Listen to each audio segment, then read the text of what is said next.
Hello everyone, it's June the 10th on Thursday, and while I'm going to read to you, I'm going to read 26 deaths. This is a continual process that DHHR is doing, to reconcile the official death certificates. We had 18 of the 26 that are reported today that are reconciliations from April and May.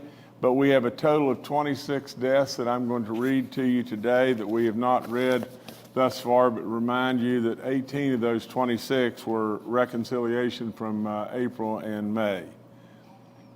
The 2,823rd death is a 41-year-old male from Lincoln County. The 2,824th death, a 58-year-old male from Mineral County. The 2,825th death, an 85-year-old male from Ohio County. The 2,826th death, a 67-year-old female from Boone County. The 2,827th death, a 79-year-old female from Berkeley County. The 2,828th death is a 79-year-old female from Berkeley County. The 2,829th death is a 71-year-old female from Berkeley County. The 2,830th death is a 97-year-old male from Hampshire County. The 2,831st death is a 56-year-old male from Raleigh County. The 2,832nd death is a 60-year-old female from Kanawha County. The 2,833rd death is a 78-year-old male. The 2,833rd death is a 78-year-old female from Hampshire County. The 2,834th death is an 84-year-old female from Mercer County. The 2,835th death is a 77-year-old female from Raleigh County. The 2,836th death is a 73-year-old male from Putnam County. The 2,837th death is a 70-year-old female from McDowell County. The 2,838th death is an 89-year-old male from Wood County. The 2,839th death is an 88-year-old female from Jefferson County. The 2,840th death is a 78-year-old female from Jefferson County. The 2,841st death is a 78-year-old female from Cabell County. The 2,842nd death is an 86-year-old male from Jefferson County. The 2,843rd death is a 78-year-old male from Boone County. The 2,844th death is a 65-year-old female from Cabell County. The 2,845th death is a 69-year-old female from Cabell County. The 2,846th death is an 86-year-old female from Kanawha County. The 2,847th death is a 93-year-old female from Harrison County. And the 2,848th death in West Virginia is a 61-year-old male from Randolph County. 2,848 deaths. You remember back when we had our first death, how tragic we thought that was. Do you remember back when there was some reporting service in Washington State that they were forecasting the total number of deaths that we would have in different states across our nation. At that time, we had like 36 total deaths. And they said that they were forecasting in West Virginia, when this thing ended, we would have 74 deaths. We've had 2,848 deaths in West Virginia. And we're leading the nation in almost every account. Or we have been leading the nation in many, many, many accounts. We've got border counties all the way around us, no ocean to protect us. We're within a rock's throw of 2/3 of the population of the country. And really and truly, we've lost 2,848 people. It's far, far, far less than our neighbors, but yet it's unbelievable. It's totally unbelievable just how tragic this thing's been. And in a conversation yesterday with Dr. Marsh and General Hoyer and everything, they again reiterate just this: it's not over. It's not over. You have the opportunity to make it over.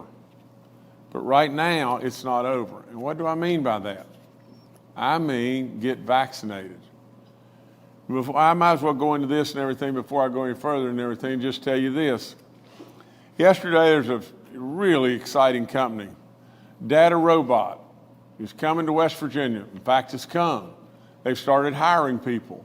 Absolutely, they think there is a real chance down the road that this could blossom into hundreds and hundreds and hundreds of jobs. They're really excited about being in West Virginia. They're going to be in Morgantown.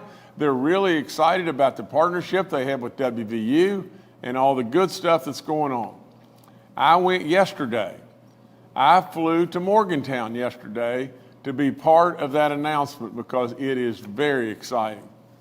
And when I got on the ground, one of the people that works on my staff came up to me and said, Governor, you've been exposed to someone directly that has COVID and everything, and it's been tested positive.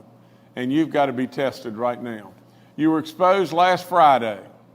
So really and truly, you know, I'm right in the sweet spot, 5 days away, you know. So nevertheless, you know, I went to the parking lot. And at the parking lot, they sent a nurse out there and everything and swabbed me, and then they went back to take it back to find the results. The right thing for me to do, I mean, even though the CDC guidance say you're still good to go, you could have gone in the press conference, I didn't do so. I sat in the parking lot and went on Zoom because really and truly, the last thing in the world that I want to do is be someone that is infecting others and be someone that could very well, absolutely, infect somebody that it takes their life. So I stayed in the parking lot, did the press conference on Zoom, and then went back. I got on the plane, and when I landed, I got the results that they were negative. We all felt that they were absolutely negative, but as just an added level of precaution, there was no way I was going to go in there without knowing that that test was negative. Now, if it rose to the occasion that I needed to be tested, it sure rose to the occasion that I didn't have any business going into that press conference. Now, all I tell you that for is just one thing and one thing alone. You can't stop this. Everywhere you go, people that have been vaccinated, truly, the likelihood of them being infected with this is minuscule. The likelihood of them being hospitalized, almost zero. The likelihood of death of somebody that's been vaccinated, super zeros. Now, with all that being said, you can stop it, but we got to get you vaccinated. I don't care how hard-headed you are. I don't care of all the stuff you've got to do and how inconvenient that it may be. We have got to get you vaccinated. From the standpoint of our elders, our parents, our grandparents, we have got to have your help to get the kids vaccinated. And we got all kinds of exciting things we're giving away. That's great. But we have got to stop all these people dying, and you have the power to do it. You got to step up. You got to step up right now. In other words, you've almost got to be what I was yesterday. Here we had an incredible announcement and everything, and everybody there and everything. I was there. And I could have absolutely just said, okay, look, all the CDC guidelines. In fact, Dr. Marsh and General Hoyer told me the CDC guidelines say you're okay, you're okay. But would it have been right? You know, would it have been right that if I had risen to the level that they felt I needed to be tested right then, would it have been right to have gone in there without knowing the results of the test? Now, I don't think so. I absolutely don't think it's right for us to have all kinds of folks, as safe as these vaccines are, walking around saying, no, I'm not going to do that. I'm just not going to do it. Well, that's your prerogative. But really and truly, you're putting at risk a lot of folks, not only yourself, not only your family, but a lot of folks. every day, I sit here and read about more and more West Virginians that we've lost. Remember, there was a time when there was a rating agency that said, we predict West Virginia is going to have 74 deaths. And I sat there and said, boy, I hope and pray we don't get to that level, because we're at 36 now. And I really hope and pray we don't rise to the occasion of almost or more than doubling where we are now at 36. We're now at 2,848 deaths. 2,848 deaths. What I'd give to be 74. What all of us would give if we were just 74. We can stop it. We can stop it now. You've got to be willing to step up. You have to be willing to step up. We had 119 new positive cases in the last 24 hours, and our daily positivity rate, 2.26. Our cumulative rate is at 5.05.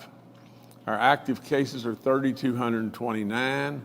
We have 156,000 plus that have recovered. We have 133 people in the hospital and 54 in the ICU units, and we have no red counties. We have no orange counties. Look at all the green. Look at where we're going. Absolutely, the only stipulation is we got to stop the deaths. We can do it. We can do it with vaccinations. I remind the 65 and older, if you happen to get sick in any way, absolutely, without any question, if you're sick in any way, you feel any kind of symptom, even just being anxious, go get a test. These antibodies can save your life. Now, I got some real good news to report to you and everything, and that is yesterday we went to the market with a bond on our Parkway bond sale of $333 million. Now, again, I'm not tooting my horn. I'm just telling you fact. I always try to tell you the truth. But there was a bunch of folks in my inner circle that really felt like we needed to go to private sales. In other words, we couldn't go to the market and depend on the market believing in West Virginia, even though we believe in it. We couldn't really go to the market. And I said, hogwash. Then I made the decision. We're going to the market. We're going to the market because I know how well the outside world gets it to how well West Virginia's doing. Well, we went to the market. Now get this. When we go to the market, there is 11.6 times the people that are trying to buy our bonds than the amount of 333 million. 11.6 times is the demand for our bonds in West Virginia. And we end up with a 2.62 interest rate, and we end up on a 30-year bond, and we end up with a $90 million premium.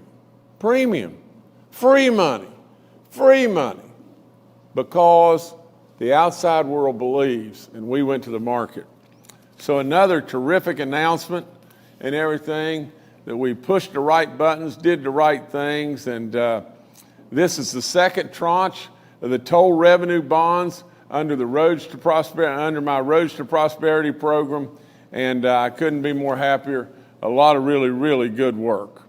The Roads to Prosperity program continues to pay dividends and works all across our 55 counties. There's a lot of great people that are out there doing the great work. Today, and the reason we pushed the briefing back just a little bit, a really close personal friend of my family. His mom passed away very tragically, and it's the Cochran family. Mrs. Cochran was going to be 99 years old in the month of August, and what an incredible mom, and what a family. I mean, what a family. Bob has worked with me, in my businesses, for years and years and years, and his brother Joey is an incredible contract. There's so many. I mean, it's all there's to it. Tom Cochran runs the Beckley Airport, the Raleigh County Airport, and does incredible work there. They just keep on ticking and keep on working and everything. But an incredible family, and all the kids, and the sisters and everything. I'm not going to get into everybody, but I'd surely like you to keep them in your prayers. They're having a tough day today, but what an incredible family. Like I said, I talked to you about the data robot people and everything, and how excited we are about having them come here. And I talked to you about, my negative test and everything. Now I've got to tell you this, that we're going to have free fishing in West Virginia, where anybody can come out on Saturday, June the 12th or June the 13th and enjoy these 2 days, whether they're residents or non-residents, are able to fish in West Virginia for free. It is unbelievable. Look at that picture. I mean, it is totally unbelievable what this great state has to offer. And so enjoy those days, and it's almost, it's very, very infectious. When it really boils right down to it, we have more and more of an increase in license sales. The DNR people are doing fabulous work. I had the opportunity to be with them, last week, and it was a terrific day. What an enjoyable day that was, and everything. And to see just all the great work that they're doing, and whether it be, stocking of all the trout or channel cat in all of our lakes all across our state, 59 different lakes, or all the great work that they've done in trail development and native brook trout, and just on and on. The bringing elk back to West Virginia. It's just so many different things that they're doing. This state has so much beauty. It'll touch your soul in every way. Get out and go fishing. Go fishing and enjoy these couple of days and everything. And like I said, it will be something you'll want to continue on, and we'll love having you in West Virginia. So enjoying nature and enjoying all the great stuff that's out there.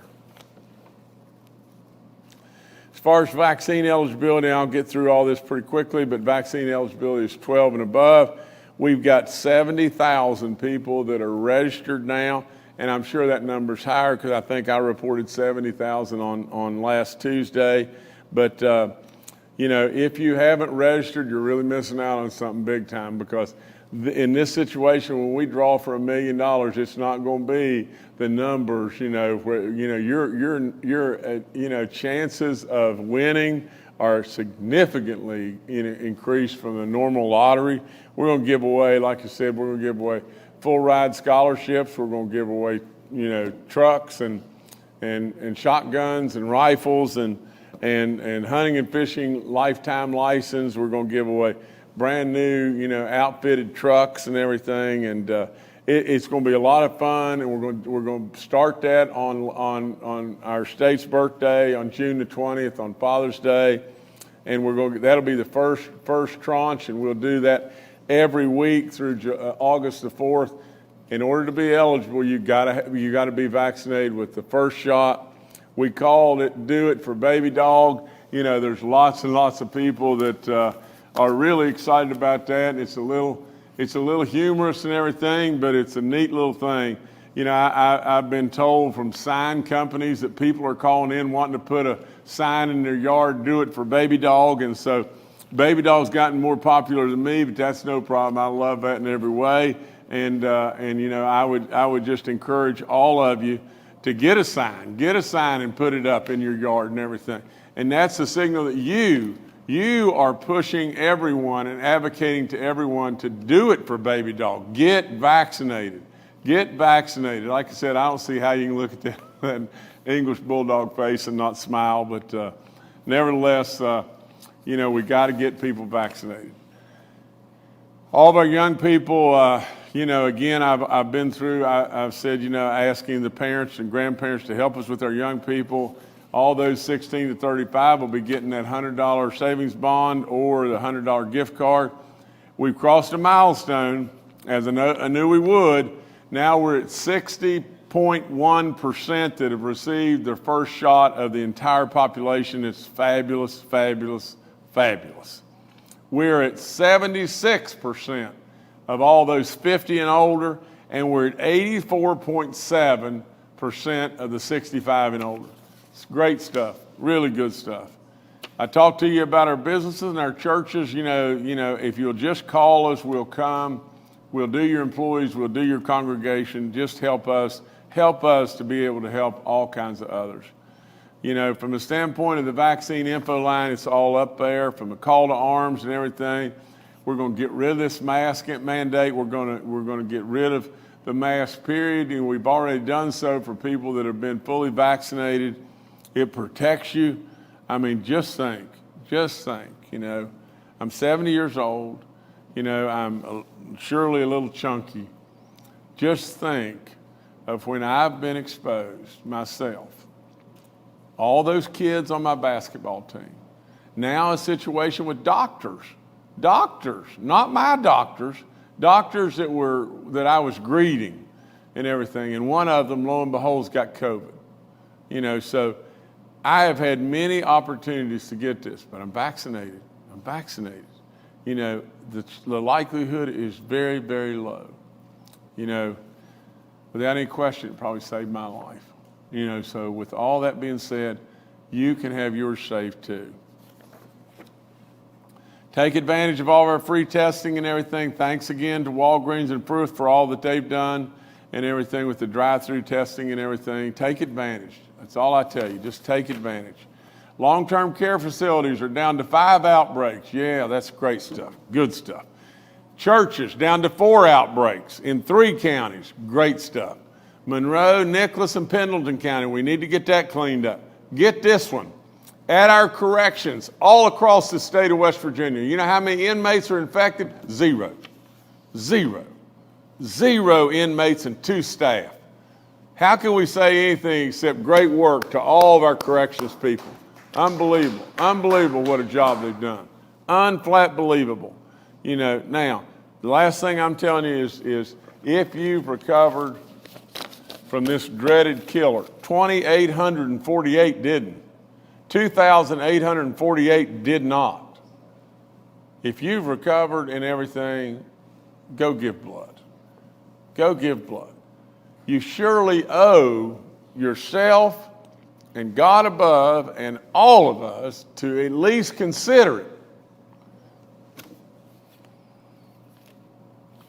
And the last thing I'd say is, and I'm not just dogging people, but I am telling you, if you let these 2,848 people just die in vain and let this thing continue because you're too hard-headed to get vaccinated, that's not right in my book. Nevertheless, thank you a bunch. All right, thank you, Governor. Let's now go to Dr. Clay Marsh, our coronavirus czar. Good afternoon, and I'll be really short today. I think the governor has really said what we all feel so deeply, in that we know that these vaccines not only save lives, but they also stop the spread and they stop the production of new variant forms of COVID-19. So not only by being fully vaccinated do we ensure that we protect ourselves, but we also protect each other, and that is so important. Dr. Fauci came out this morning and was very much in the same mode the governor talked about earlier, in that we can't drop our guard. We're not done with COVID yet.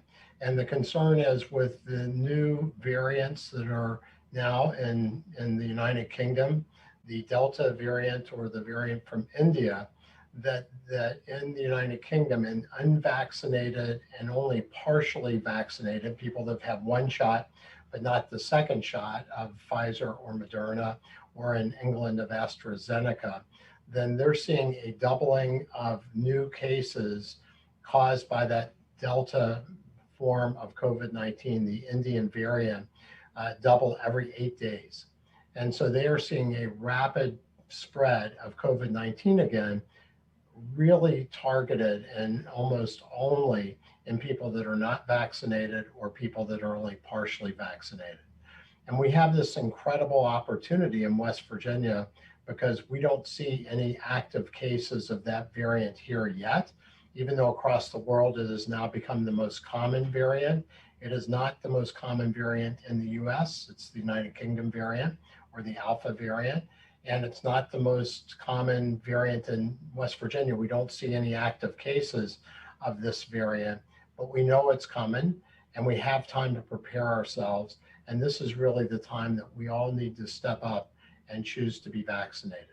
Vaccines are incredibly effective in reducing your risk of getting infected, of getting sick and dying from COVID-19, but also importantly from being able to spread it or to allow COVID-19 to mutate inside of you, because it only mutates in people it infects. Today also, Johnson & Johnson, working with the Food and Drug Administration and the Centers for Disease Control, have found that we can extend the shelf life of Johnson & Johnson from 3 months to 4.5 months, and that's good news. And we certainly believe Johnson & Johnson is a very good vaccine, like we believe Pfizer and Moderna are. Again, Johnson & Johnson 1 shot, not 2. And so we encourage all West Virginians to choose among these vaccines as all being highly effective and beneficial vaccines. The other thing is that President Biden has agreed to purchase and ship 500 million doses of the Pfizer vaccine to places in the world that lack that vaccine, which is really important because what we know today is it's not only important to have our state and our residents all vaccinated and safe, no more deaths, no more spread in West Virginia, but because things are so tightly connected in all parts of the world, that if other parts of the world don't vaccinate their citizens, then eventually the variants, the changes, the mutations that happen in COVID-19 that eventually give us more capable viruses that can avoid immune system because of their changes, the new variants that will come will eventually also affect us. So it is really in our best interest that we are world leaders, as well as in West Virginia's interest that we are leaders in our country, and that we want everybody to be able to have the chance that we have today. So we all are very grateful for the work that's been done. We have seen our rate of transmission, the new cases are going down, hospitalizations going down, and we've seen a beneficial effect on deaths, but we can do better, and we can take that beneficial effect and make it 0, so nobody in West Virginia dies or suffers from this virus. Thank you so much. Thank you, Dr. Marsh. Next, we'll go to retired Major General Jim Hoyer, the director of our Joint Interagency Task Force.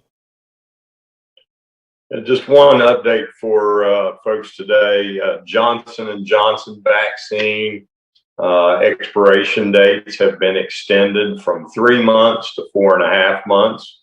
For those who want to continue to get a 1-shot opportunity for a vaccine, we have plenty of Johnson & Johnson vaccines available, and the extension of the time gives us additional time to use those doses, as well as to work with others around the country and possibly around the world who may want to use those doses. Thank you. Thank you, sir. Next, we'll go to Secretary Bill Crouch with the DHHR. Good afternoon. It is with great sadness that I report that DHHR has lost another employee to COVID-19. Our Bureau for Child Support and Enforcement has lost a staff member from their Greenbrier County office. Rochelle Humphreys Evans was just 49 years old. She was with the Greenbrier office 22 years. We extend our deepest sympathies and condolences to her husband, Larry, and to her daughters, stepdaughters, and grandchildren. COVID-19 is truly a horrible and heartbreaking disease. And I urge everyone who is vaccine eligible in West Virginia to please get vaccinated. As the governor said, this is not over. Please keep Rochelle and her family in your thoughts and prayers. Thank you. All right, thank you, Secretary. Dr. Anamjad, our State Health Officer, had a prior engagement today, and she will rejoin us next week. We'll now go to questions from members of the media. The first today from Charles Young with WV News. Hi, this is Charles Young with WV News. Governor, could you go into a little bit more into explaining why the DHR needed to reconcile these numbers? I know we just instituted the electronic death reporting system. Could you tell me what happened there? How did this end up happening again? Thank you. Charles, I can't go into any more detail on it and everything, but Secretary Crouch can and everything. I think this is an ongoing thing that all states across the country are dealing with and everything. But Secretary Crouch, you know, this is yours. Yes, sir, Governor. Yeah, Charles. The issue of the death certificates being reconciled, that goes on weekly. We are still dealing with a system that is not very quick in terms of getting that information throughout the counties in West Virginia. The contract that we entered into with a vendor to put in an electronic system is going smoothly and on track. But the deadline or the date for that implementation is really January 1 of next year. So we're towards the end of the year if things go even a little faster than we think. But we have a good vendor that provides these services in other states. It's a complicated system, but we will have all that online by the beginning of next year. So thank you. All right, thank you, Charles. Next to Mark Curtis with Nexstar Media. Good afternoon, Governor and cabinet members and fellow reporters. I see there's 133 hospitalizations today, the lowest number since August 27th. About 3,200 active cases. That continues to go down sharply. And roughly 49% of the eligible people in this state, 12 plus, have now had both shots. They're fully vaccinated. Governor, I'm wondering, and I'd like the medical, Clay Marsh to weigh in too, because I'd like a medical opinion on this. Given how well the numbers are trending, is it possible you could end the mask mandate before the state's birthday on June 20th? Could you maybe pull the trigger a week earlier? So I'd like to get your thoughts on that and have the doctor weigh in as well. Or is that medically worrisome to do it too soon? Mark, first and foremost, you know, I'm going to listen to the experts and they're going to advise me, but I think we picked, you know, our state's birthday, and to be perfectly honest, you know, if we were within a week and removing it a week early, yeah, that surely would make some of us feel better and everything. But if we're within a week, we can stand it another week. It's been a long road. It's been a long road for all of us. I'm not an advocate of loving the mask by any stretch of imagination, but I think we can make it till June 20th, and we're still trying to get that total of our eligible population is 65%. We're at 60.1 today. First time we've been at 60, and I think, you know, by the time we get to June 20th, we'll be really, really close, and we're going to get rid of these masks on June 20th for sure. But, you know, Dr. Marsh, if you'd like to add something, you can. Thanks, Governor. I think that you've said it perfectly. You know, Mark, we are always wanting to make sure that we are protecting each citizen from being read as a statistic on the initial comments the governor makes, every press brief, and it breaks all of our hearts to have to read more names on that list. So as we help people choose to be vaccinated, and as people decide to protect themselves and protect each other, then it keeps that list shorter and shorter, and we hope it goes down to no names on that list. So we really want to get more people vaccinated, and as the governor said, we have targets for June 20th, but that is not the end of what we want to do. We want all West Virginians to be fully vaccinated. That's when we'll feel like we've done our job well. All right, thank you, Mark. Next, we'll go to Brad McElhenney with West Virginia Metro News. Hi, Governor. Hi, everybody. Hope all is well. Governor, we are coming up on the 5-year anniversary of another West Virginia catastrophe, one that hit you and your friends and your neighbors I'm talking about the flood of 2016. I have a question for you and possibly for General Hoyer based on your past experience and knowledge. That's up to you. But the state's general fund is running a surplus, and West Virginia is receiving millions of federal dollars too. So I wonder, in light of the 5-year anniversary, as we reflect, should West Virginia put additional money into flood mitigation to try to protect the state from future disasters? Thank you. Brad, I don't know that I'm versed enough to give a real opinion, but I'm going to give you my heartfelt opinion. You know, and you know this, and the general knows this because he was right there with me. But you know, I've never been through anything in my life, you know, as far as other than, you know, maybe my dad passing away or whatever, but I've never been through anything in my life that that touched how difficult that was. You know, I know that we got $107 million that's dedicated to flood mitigation. You know, that we're in the planning stages on how to spend it, but nevertheless, you know, Brad, I would say just this, that with the way West Virginia's terrain is, it is absolutely very difficult. You know, I've said it in my State of the States, I think 2 different times. I would dearly love for West Virginia to absolutely build more lakes and use the lakes as flood control, use the lakes for all types of tourism and recreation and everything. You know, it's not really, you know, caught hold, but all we need is the next horrendous rain, and it can come. I never dreamed in my life that I'd see rain like that happened that day, and then all of a sudden, just in a matter of no time, it was a disaster like none other. I mean, honestly, Brad, and I mean this with all my soul, over and over and over, I would go there. You know, right in the middle of a campaign that we completely suspended.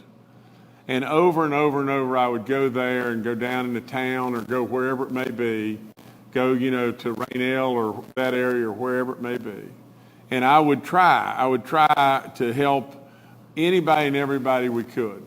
You know, I'm very proud, and I don't say this to be braggadocious in any way, but we opened the doors to the Greenbrier Hotel and took anybody and everybody in that we could help. And in all honesty, a bunch of folks walked in there and didn't even have shoes on, you know, because they had to get out of their house or they lost their shoes in trying to get out of the house. It was absolutely terrible, just plain terrible. And in doing so, I can tell you that over and over, I left my house and was on the way to the Greenbrier, and I would say prayer after prayer after prayer that we could find this little kid that was just washed away, 14 years old, Michaela Phillips. We looked for 6 weeks and then finally found her miles and miles and miles downstream. You know, I said this prayer over and over that if I could just see her and go over, because we knew that we had lost her, and go over and maybe just put my coat over and everything and just call for people to come and help. Because I knew how bad that family was suffering. And I knew how tragic that was. It was just plain awful, Brad.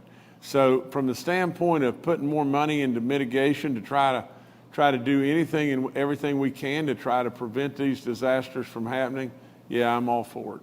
But General, maybe you can add something.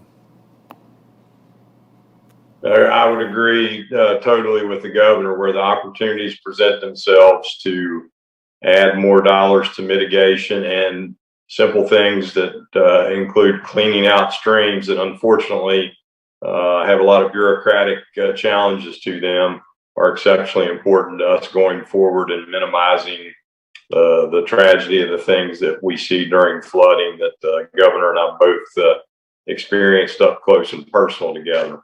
Thank you.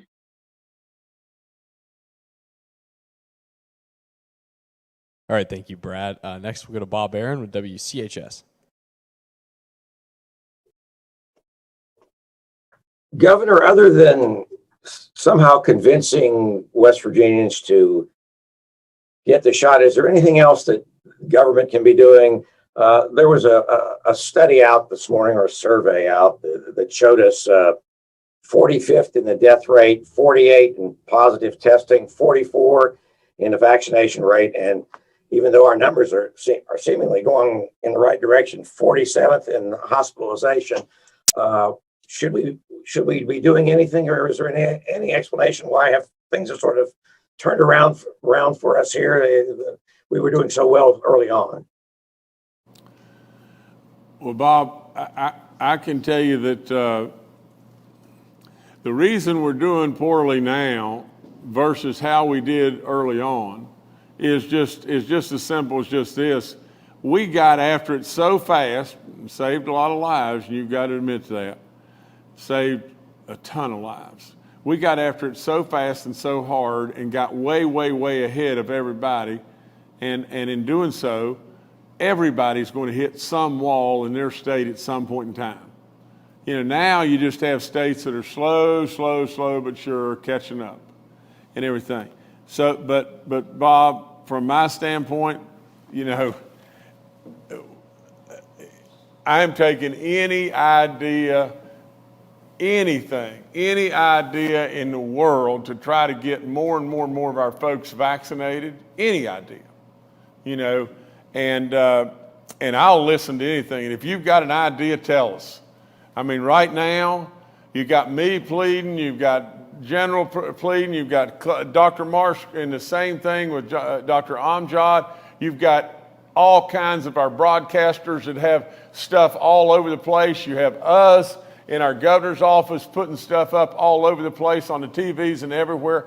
WVU's helping, Marshall's helping, on and on and on. And now on top of that, we're giving away pickup trucks. I mean, we're giving away $1 million a week. We're giving away scholarships and everything. Absolutely, Bob. If you can come up with another idea, we'll put it on top and we'll go with that too. But literally, you got a lot of things going on to get people vaccinated. And we just outran everybody. When it really boils right down to it, West Virginia ran out in front of everybody and everything. And now, in the size of the state and who we are and everything, we had to hit the wall. Everybody's going to hit the wall. But we've got some stubborn folks out there, and we need to get them vaccinated. But if you've got another idea, I'd love to hear it. All right, thank you, Bob. Next to Paul Mullen with WCBC.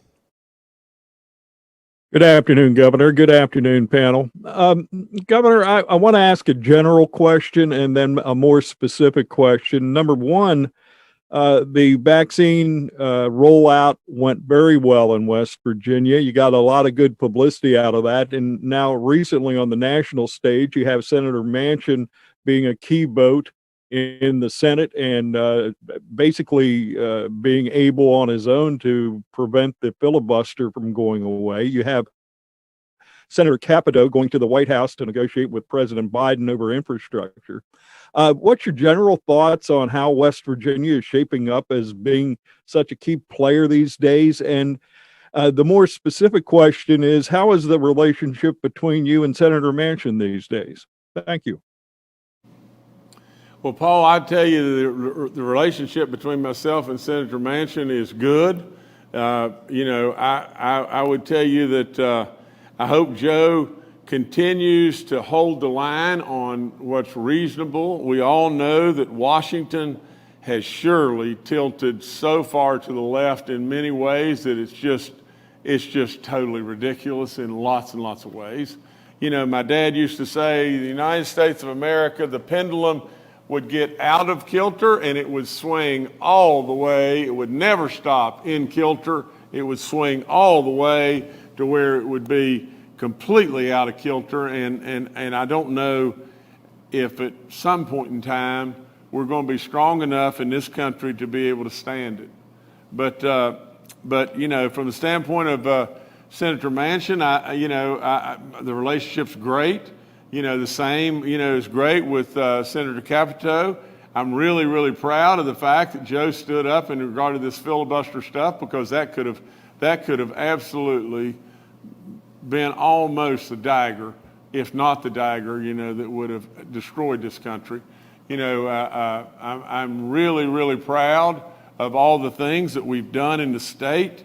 I mean, Paul, if you'll just be fair and just tell it like it is, I don't know how to say this in any other way. I mean, first of all, and I sure don't say words like this very often, but how in the hell do you think we've gotten all this done? I mean, I'll promise you we've gotten it done because we work all the time. We work at it every single minute. I would say, how in the hell do you think we've had 200 and some, of these briefings, and I've been here at every one of them? It's simple. I don't go on vacations. I tell you the truth, don't I? All the time. But if you look back at just what's going on in this state's doing fabulous. And that's all there is to it. I'm really proud of both of our senators. I'm proud of all of our congressmen and congresswomen. They've done really great work, and they're continuing to do so. West Virginia is in the spotlight. And absolutely, of all places, West Virginia. I mean, give me a break. We are absolutely in the spotlight, and people see us, and people are wanting to come. I mean, it's good stuff. It's great stuff. Think of just what I announced on our road bond premium. Just think about the Parkway premium of $90 million.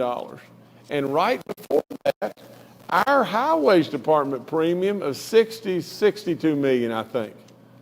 I mean, extra money, just free money to West Virginia. Think at how we've managed ourselves all the way through the pandemic, all the way. I mean, really and truly, we may not get it here in West Virginia, but the outside world knows just how good things have happened in West Virginia. And from the standpoint of the economics, of how we've managed the federal stimulus dollars, we've done that right too. And so I really thank the legislature for not balling up and everything in regard to the $150 million we just got on highways. They were great. They did a great job with that and everything. We got more to come, and we got more absolutely working together, and I love it. Because I am 1,000% transparent, but it's just taking a lot of hard work, and it's taking absolute good decisions.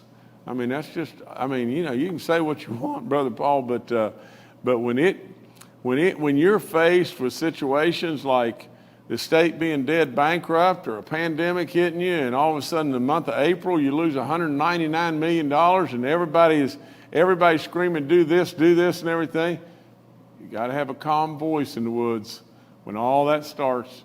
You got to have absolutely somebody with a lot of experience and a calm voice. But I'm really proud of our senators, proud of all of our congressmen and congresswomen, and more than anything, I'm really proud of the people of this great state. They listened, they stayed together, they worked really hard, and all of our folks, all of our medical and all the experts that I draw on every day, what an incredible job they've done. And within my administration, we've not done too bad either. All right, thank you, Paul. Next to June Leffler with West Virginia Public Broadcasting. Hello, Governor and panel. Thank you for taking my question. So it's been 3 weeks since registration opened for the $100 savings bond / cash cards. And I remember that I registered on the first day, and I checked my mail today, and I still haven't gotten that in the mail. So I'm wondering, that leads me to assume that nobody else has gotten theirs either. So I'm just wanting any update on that, if these bonds and cash cards are in the mail or if they're still being printed. Any update is appreciated. June, I'll have to get you information on it because I don't really know, but I've been assured that they're going out. Maybe they're hadn't, maybe they're just having some kind of difficulty. I'll have the information before the end of the press conference here and tell you exactly where we are, but just give me a second and I'll find out. All right, thank you, June. Next, Junate Dill with the AP. Hi there, thanks. I'm wondering, has the state returned any vaccine doses to the federal government because of hesitancy? And how many doses is the state ordering from the federal allocation weekly, if any, right now? Thanks. General, please.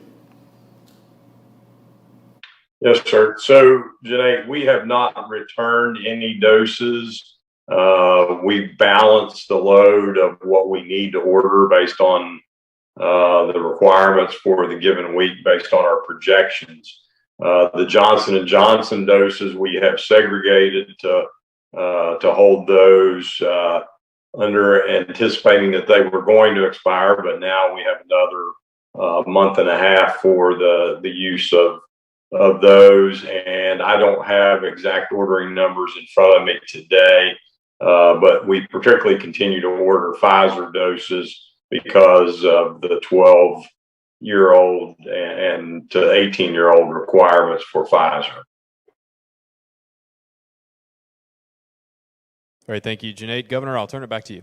Okay, June, I just found out we've got 10,000 of the cards in right now that just came in, and they'll be going out at the latest on Monday.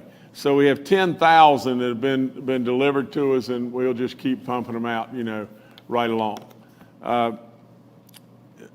The only thing that I think that I've missed is, I want to bring back up, the lady that we lost and the DHHR, folks and everything. A lady from the county that I was from and everything, Greenbrier County, and I guess, that's my main residence here. I guess I'm back and forth there a lot too, and I know that Kathy and I are really appreciative of this beautiful lady.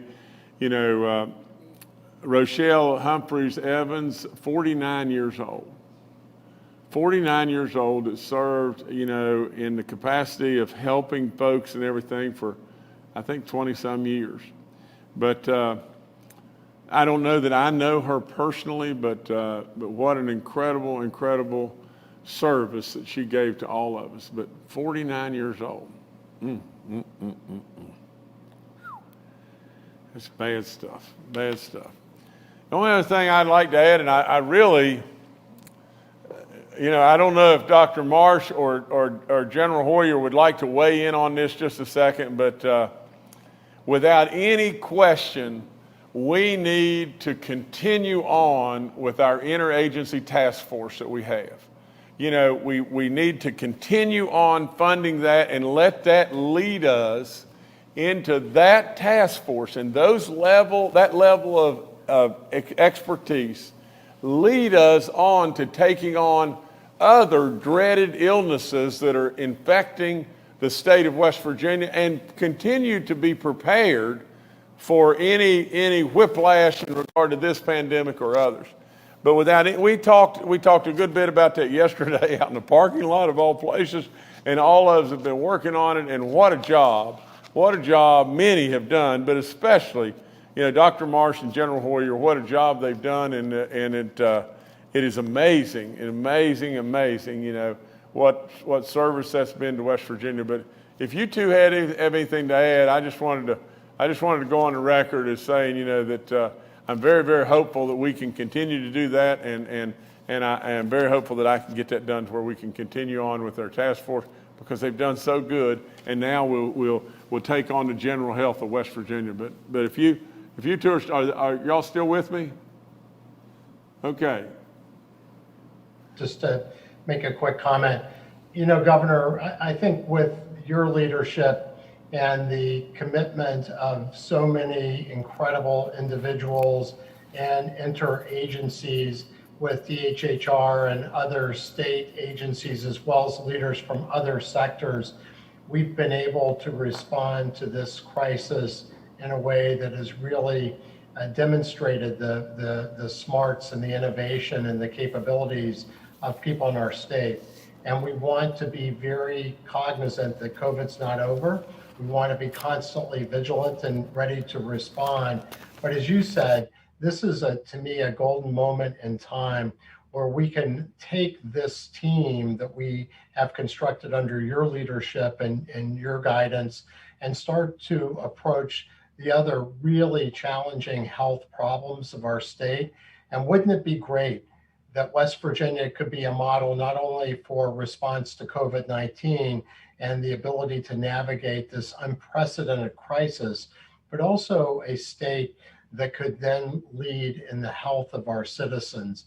And that's something that we very deeply believe in as a future frame for West Virginia under your leadership with the legislature and other leaders in the state, but also what a legacy to give people different levels of hope and a different life for the future. So we are committed, we are grateful for your leadership, and we believe that this is the best possible potential of the team that we've constructed for the state. Jim?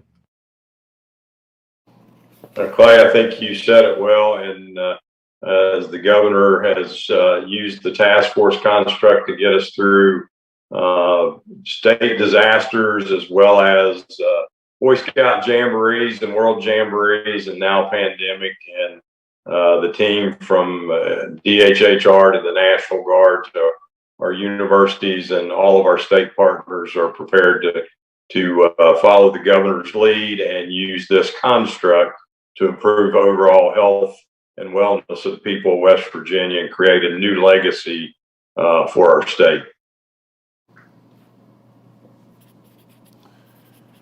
Okay, Jordan, if you come back to me just 1 second. Again, there's two rascals that just talked and everything. Boy, how good have they been. And so General and Doctor, thank y'all, and thank all the experts. I just want to spend 1 second to go back to, I think Paul's question and everything, but I just want to make one other further statement, and that is just this. West Virginia is doing really good. And we really need to not be hung up on Democrat and Republican. We need to be hung up on continuing for this great state to continue on doing good. There's lots more we can do. We've done a ton. We've done an absolute ton and then some. But there's lots more that we can do.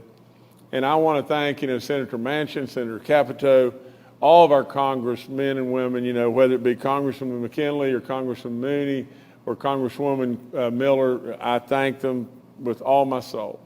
I thank all those that are upstairs, the legislature and the Senate, the House, and all the good stuff that they're doing, and to make all these things happen. And I really thank the experts that have helped guide us through all this terrible pandemic.